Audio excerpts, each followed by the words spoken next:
Let's talk a little bit about what sets an Orton Gillingham lesson apart from other reading instructions that you might be aware of or have heard of. Orton Gillingham's lessons are logical and sequential. I love how they deal with one layer of language at a time. Ooh. Okay. Two O's together. They look like as in boo. Boo. Finger ready? Ready? Let's trace the first one. O. O says ooh. 80% of our words are phonetic, and they can be spelled a certain way, which we'll talk about in a minute. The other 20% are sight words and have to be memorized. That alone is a great comfort to start out that way. So that's one thing that I really appreciate about Orton Gillingham. It is as if we're laying bricks down and building this beautiful structure one by one by one. And children find it really helpful and comforting to work this way too. First of all, this is a multi-sensory kind of education, which involves the eyes, the ears, the mouth, what's happening in the mouth, and the hands all at the same time. There's a certain sophistication to Orton Gillingham that causes children to feel as if, well, I call them word scientists, because often they end up knowing more about language than even their teachers do. What is essential to an Orton Gillingham lesson? And that is that the teacher must know how to make the sounds of those 26 letters correctly. The teacher must become aware of what's happening in their mouths and help children understand that as well.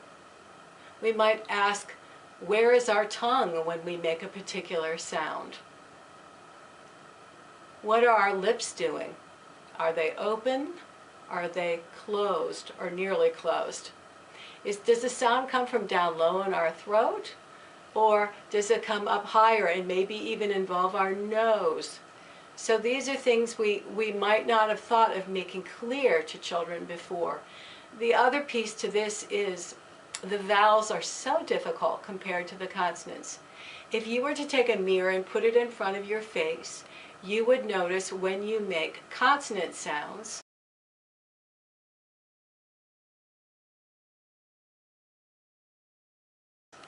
that something is happening in your mouth. You are touching some part of your mouth. There is a point of contact when you make consonant sounds. But watch what happens when I make the 5 short vowel sounds. Watch what happens to my mouth. Ah, ah, eh. What is happening is those sounds are just hanging in my mouth. There is not a place of contact there that is easy, and that's what makes vowels very, very difficult. Vowels are the glue that makes all those consonants stick together. We must have a vowel to have a word, but they can be very tricky for children to get correctly. Another component of Orton Gillingham lessons is that handwriting is essential. And the reason is because of the power in this hand that helps us recall sounds. It is really magical when you say to a child who cannot read a word to start with the first sound, and then if they still can't get it, to trace over that letter.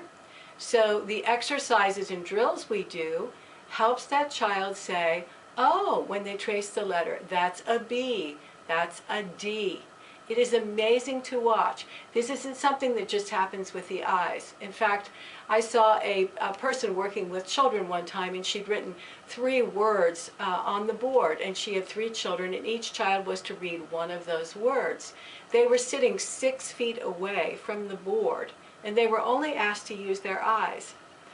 But when a child was stuck, if she had known to say, trace over that letter, it would have made all the difference in the world. Go ahead, trace with your finger. Start at the top and hop. Good. See how the kids love those cues? Start at the top and hop. All right, Good. now we're going to start here in the middle. But we still can say the top. Start at the top and hop. Ready? Trace. Start at the top and hop, and hop. We can learn that there are 3 families of letters actually in the way that we can make them. And this begins to make logical sense to children. And finally, I mentioned, or you may have seen, there are these drills that Orton Gillingham teachers do. And those letters are put on cards and held in front of a child or a group of children. And the first thing that we ask them to do when they see the letter is to make the sound that that letter makes. That's the first drill. The second drill is when we make the sound and we ask them to write down the letters or letters that is associated with that sound. And the third drill is when we take those letters, and the vowel is there in the middle, and we have the children make each sound and then slide those sounds together. You may get real words, you may get made-up words as well. Something else that is different about Orton Gillingham lessons that we use is our spelling techniques.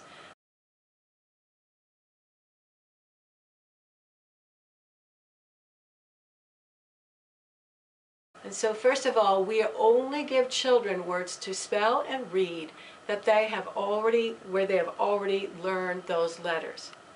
That's very, very important. We never throw a kid out there and ask them to do something that they haven't been prepared to do. So if it is one of those phonetic words, then what we're able to do is this direct teaching.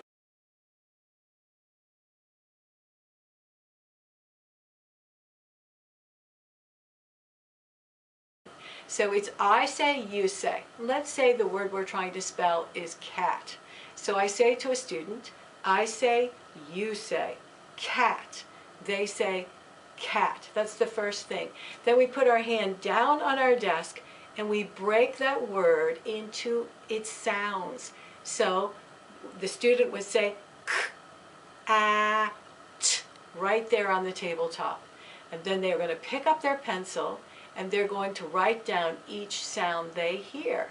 If they get confused, they can go back to these fingers, which will help them remember k, a, and what was that finger? Oh, t.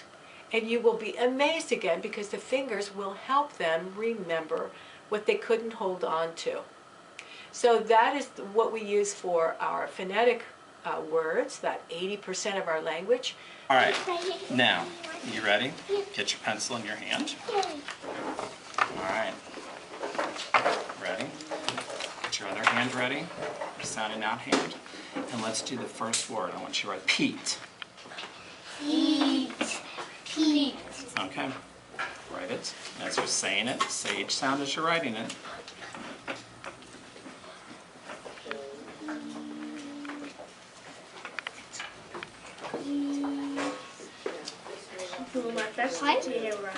Very good. The other 20% are called red words or sight words, you may have seen. And we say letter names for those words, not sounds. So the red word the would be like this. We start on our shoulder. T-H-E says the. And they're really fun techniques. One red word I was working on with the students was do, and they came up with this, which was wonderful. D-O, do. Do your chores. Do your chores. Do your chores. That helped them hold on to D-O says do. The new red word is college. Where will Micah go to college? Let's take it to our arm. C-O-L-L-E-G-E, college. Do that again. C-O-L-L-E-G-E, college. And one more time. C-O-L-L-E-G-E, college. Wonderful. Take that to the paper, Micah. Say the letters while you're writing. C-O-L-L-E-G-E.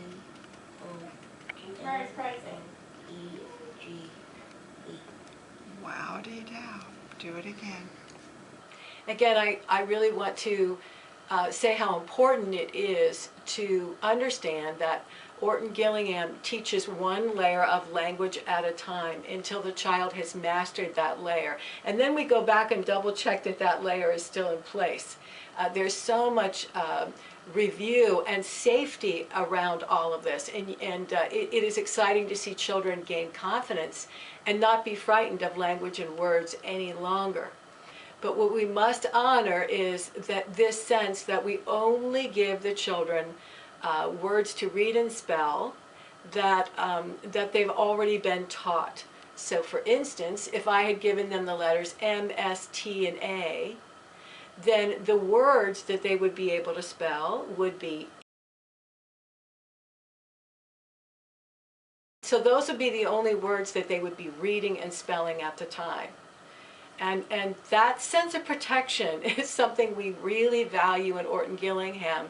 So a child never feels rattled, like what is going on? I don't get that. We can go back to what they know. In fact, after we evaluate a child, that is what we do. We start with what they already know, and we build those layers on top of that.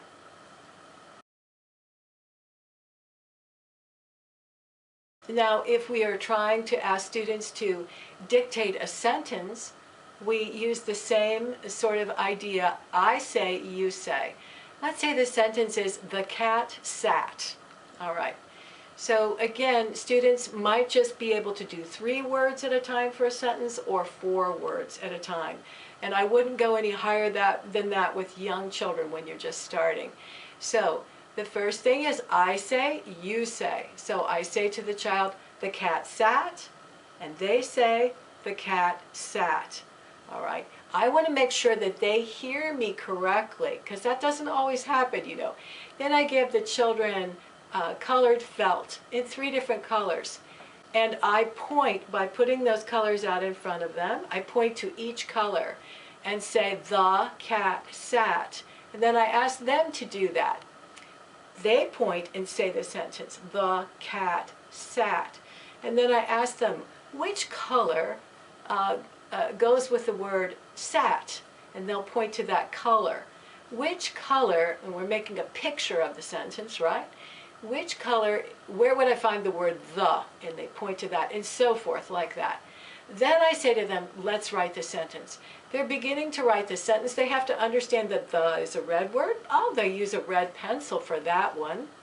All right. And let's say they forget that word cat, and they look puzzled. So I go back to the colors in front of them. Let's read that sentence again. And 9 times out of 10, when they start pointing to those colors of felt, the sentence will come back to them. Word by word they go, and then they break up those words with their fingers. If they're phonetic words, if they're red words, they say the letter names. It's a wonderful system. And the final really critical piece to me that I've learned of teaching Orton Gillingham, of having 2 daughters who have struggled with dyslexia, is this. And that is that all of us have gifts. All of us have certain things that we do that come easier to us, that give us great joy and meaning in our lives. I think my job as a teacher is to help point out the gifts that children bring when they come to me. And for a child who's struggling with reading and spelling, it is essential that they get to do what they love. They are putting an enormous amount of energy into their day, every day. The first thing that's critical, the arts. The arts are huge. The ability to move, to express yourselves. The arts are of the soul. I am so grateful to be working in a place that values the arts. Often when there's money issues with schools, it's the first thing they take away, which is a death sentence to children when they have to go to school day after day who are struggling. So keep the arts and movement. Physical education, all those things are so critical to children. The second thing is, look in the classroom at the natural gifts children have. Do they have the gift of order? Do they have the gift of kindness? You can see this in their behavior. Do they have the gift of making friends? All right, there's all sorts of things you can affirm in a child. Is there the gift of leadership? within that child. Name them. They're really critically important. And then the last thing, of course, is what do you like to do after school? What do you like to do on summer vacation when you're not here at school? Or what is your favorite subject you like to do at school? What do you see yourself doing when you get to be a grown-up? When I teach the word like, L-I-K-E, we make a book called I Like to Do It. And I have the children write and illustrate the things that they know that they love, because this is key to their success at carrying the burden of a learning difference. In order to keep going every day as they do and not lose hope, they need to balance out their days with things they really love to do. We don't take those things away and punish them. They are food to their souls and food to their spirits so they can keep going. And the most powerful advice I could give to teachers in schools is this. If handwriting was taught the same way, using these families from kindergarten, first and second grade, we would be empowering children to find sounds that they couldn't find before, to be able to take those sounds and blend them into making words with confidence. We are learning to read by doing, and that is what is absent in a lot of reading curriculums. We're involving all of our senses as much as possible in this process to make language stick. And reading is not natural. It is a very difficult process. And when we make it logical and sequential, then children are much more likely to hang on to these layers of language. Writing is what we do that locks that into place. So let's see, how does it happen? How does it happen in our mouth? How can we tie that into what is happening in our hands? Thanks so much for listening.